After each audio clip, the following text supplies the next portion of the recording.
Hey everybody, Hoosier Jedi here with another review for you. This time I'm talking episode 14 of season 4 of The Walking Dead called The Grove. Overall, I thought this was a really strong episode. In fact, there's really not a huge amount about this episode that I didn't enjoy. Actually, to be perfectly honest, the biggest drawback for me about this episode was the fan reaction online. I kind of made the mistake of spending a little too much time reading walking comments about this episode on Twitter and just ended up getting angry. So let's just get into why. And since I brought it up, let's just get it out of the way as to why I'm annoyed with the Walking Dead fans on Twitter. And it's because Judith isn't dead. She's not dead. And they didn't just leave her in the house. I mean, we're not going to see next episode Tyrese and Carol strolling along those tracks and go, we forgot Judith back at that cottage. Oh, God almighty. If you thought that any of that was going on, you're dumb.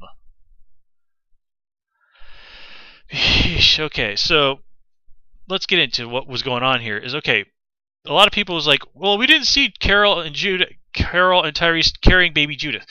Okay, the last time we had an episode that focused on this group, we saw that Tyrese was carrying Judith in his backpack a lot of the time. Even when he was fighting with walkers, that's where she was. She was on his back. It's usually Carol and the girls that just flat out carry Judith. Tyrese only has her in his arms when he's like holding her.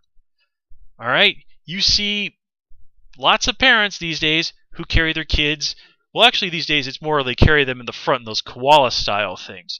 But, yeah, that's where she was. And, of course, there's really no need to show you Judith at that particular time. We saw her just shortly before being taken into the house with Tyrese. Now, you don't see her after that, because after that, in the story, the focal point is Tyrese and Carol. You want to do absolutely nothing that takes the focus off those two, because this is a critical moment. This is the moment where we see that while Tyrese has chosen to forgive Carol, and we'll talk about that more later, these two people can never be friends. Alright? They can never be friends, which is of course sad because they were doing a pretty good job of becoming good friends before Carol had to come clean with him. So, there is no reason for them to show you Judith there. Okay? And, let me see here. Oh yeah, the other big thing that people would not shut up about on Twitter was, oh God, they're ripping off Of Mice and Men! How dumb is that? Or, okay, can you hit me some more with the sledgehammer? I get it, you're referencing Of Mice and Men. Okay, this whole thing about accusing stuff of being a ripoff.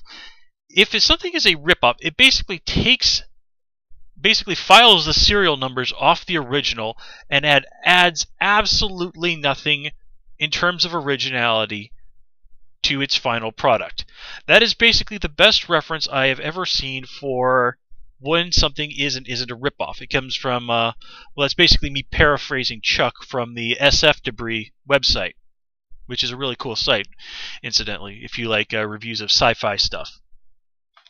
But anyway, so yes, it's very hard not to look at this episode and see that they were drawing a lot of influence from Of Mice and Men. I mean, Lizzie actually flat out feeds a mouse or a rat, pick. My God, my friend who's a veterinarian would probably not take that comment very well, but sorry, Julie. Anyway, sorry, I got distracted by the mailman.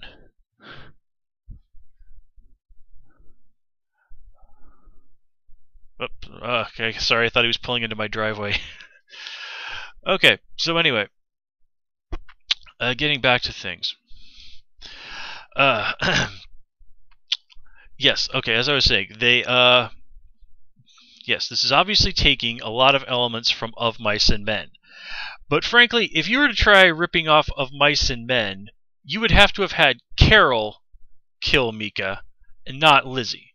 Because Of Mice and Men, when George kills Lenny, it's not because he thinks that Lenny is really a genuine danger to other people. He's killing Lenny to spare Lenny from dying horribly, either at the hands of the angry mob, or just ending up in prison, where a guy like Lenny is not going to survive. So really, in the book, George kills Lenny out of mercy. Carol kills Lizzie because she has to. Because Lizzie cannot be saved. I mean, we've seen, now they don't know about this, Carol and Tyrese, but that whole stuff about Lizzie, murdering those rabbits and her being bizarrely fascinated by having her hand over Judith's mouth. I mean, that's all telltale signs that Lizzie was a long way down that road to becoming a sociopath. I mean, that's the sort of thing, like, murdering animals, that's serial killer stuff right there. If they hadn't stopped Lizzie, she'd have just ended up growing up to being someone like the governor. Maybe even someone worse. Because by all indications, the governor was actually a good and decent guy before the world went to hell. Lizzie's has murdered somebody, and she's not even out of elementary school age. Think about what somebody like that grows up to as an adult. And yes, look at the flowers, tell me about the rabbits, or tell me about the bunnies, or tell me about the rabbits, however exactly that goes in Of Mice and Men. It's been forever, okay? Yeah, obviously. But here's one thing. In America, we don't really do subtlety very well. Alright? And even just look at this episode. People really needed all this stuff with Judith spoon-fed to them. Like, I was arguing with somebody a little bit on Twitter about how they needed to explain how the stove still had gas. It still had gas because it was a propane stove, lady. If you think about it for 3 seconds, that's obvious. They don't need to explain something that simple to you. So, yeah, I really hate the idea that we need every little detail spoon-fed to us, and that people just cannot think of the most basic Use your brains, people. Use the brains that God gave you, because let's face it, that's the only thing you have to solve any problem you deal with in your life. Your brain. Use it. Okay, so now that we've established that people on the internet are kind of annoying and dumb, let's move on and talk about this episode in a little bit more detail. Now, I don't really usually talk about things like symbolism in my reviews, because that sort of thing is extraordinarily subjective. And, well, one of my great pet peeves in dealing with online reviews is people wildly interpreting things in ways that just so often make absolutely no sense. It's really a case of people really contorting things to fit their own vision. But that said, this is, again, not a very subtle episode, so I think there's some rather obvious symbolism involving the deer. And, of course, Mika does not want to kill the deer, and Lizzie, if she'd been in that situation, wouldn't have hesitated. So you could kind of make the case that the deer is a symbol of innocence. And Mika holds on to hers, and she dies. Lizzie has lost hers, and probably did a long time ago, basically when the world went to hell, and she has become a monster because of it. And it is sort of a thing that kind of makes you question, well, is there any room for innocence in this world still? And Carol is very firmly an advocate of the idea that, no, innocence gets you killed. And it really does look like Carol is probably right. But we see the deer there at the end. That means that, yes, there is still innocence in the world despite all the horrible things that happen. Despite all the horrible things that happen, Mika refused to lose her innocence. Despite all the things that are horrible in the world, baby Judith still has her innocence. How long will that last? Well, that's anyone's guess. But still, I can't remember exactly how the quote goes or who said it, but basically it kind of goes along the lines of that that losing your innocence is the first real step on the road to adulthood. And if you talk to any adult, that they will probably have a story about some moment in their life when they realized just how dark a place the world could be. And I mean, I have a story like that. I have that moment where I realized just how really bad things could be out there. And I'm not going to bore you with it because it's sort of irrelevant. But I do think we all have that moment. And for some people it comes sooner rather than later. And for some people it never really comes at all. But there does come a time in all of our lives where we realize that really, truly terrible and bad things can happen to people. And really, truly and terrible bad things could possibly even happen to us. And that's always a very defining moment. Okay, so let me see here. Just kind of looking over my notes for the episode. Yeah, one little thing that I did want to complain about, I guess, is when Carol takes Mika out hunting. No, look, I'm not really a gun person. I don't know a huge amount about guns. And basically my training with them firearms consists of like one lesson from my uncle when I was 16 about who basically let me shoot a couple of his guns off at a target he had in his backyard. So let's see, I got to fire off a squirrel rifle, a hunting rifle, and my uncle's Glock.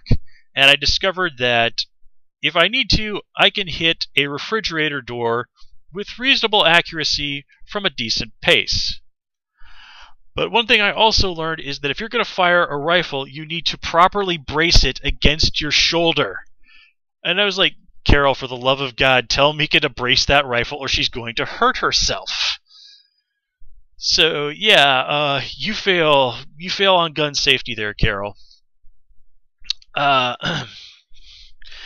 Anyway, let me see. Just kind of running. Oh yeah, of course. I did definitely have to say that I love the fire victim zombies. So this kind of clearly establishes to us that, as if we didn't already know, that zombies in the Walking Dead universe are not afraid of fire, and we've already seen that fire does not really slow these zombies down very much.